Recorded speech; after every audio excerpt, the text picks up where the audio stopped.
I've lived in Alabama. I've lived in a house, an apartment. I stayed in Minneapolis.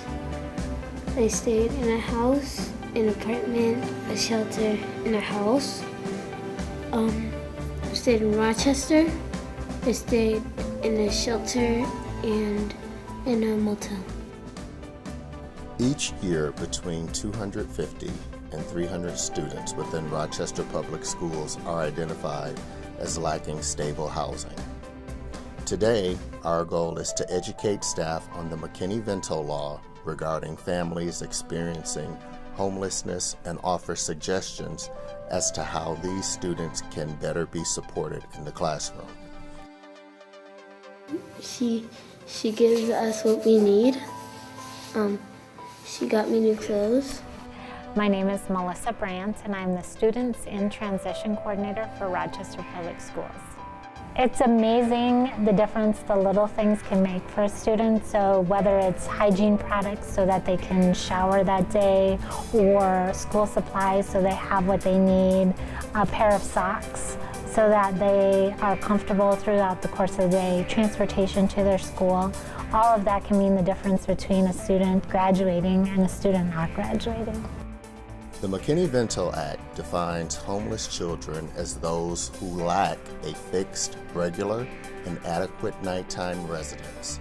Students who meet this definition might be living in one of the following circumstances: shared housing, or living with others due to loss of housing or economic hardship; living in hotels or motels, shelters, or campgrounds due to lack of alternatives; living in public or private places not designed for humans to live, for example, laundromats; students living in cars, parks, or substandard housing; unaccompanied youth or youth not in the physical custody of a parent or guardian are also covered under the Mckinney Vento Act. You hear all the time that Rochester is wealthy, that we have no problems, and this is a reminder that there are a lot of people who are hidden behind the surface or under the surface, and that we can support them.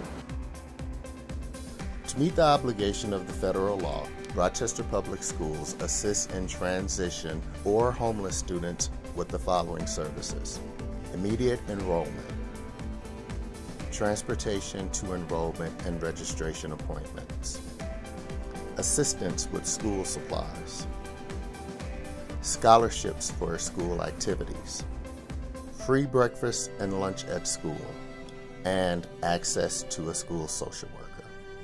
Just that direct line and that direct name of call Melissa at the school district or call Mrs. Jonas, the school social worker at Sunset Terrace. And I think that just helps build some trust and rapport with families. What can you do to help?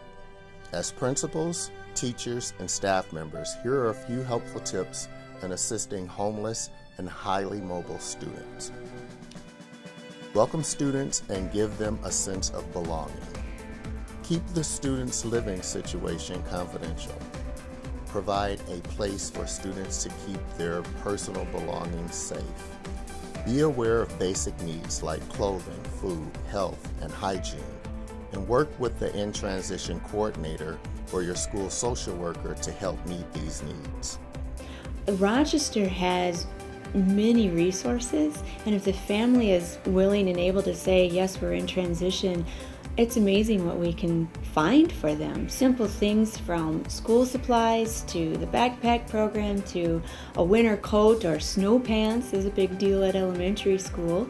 And if we know and identify families, we have a tremendous response, even from staff generosity, at getting kids what they need. I can empathize with my colleagues when they have a lot of mobile students coming in and out of their classroom. We have a lot of great resources in this district, and if you feel like you need support, I would encourage you to contact your school counselor or our IT coordinator in our district.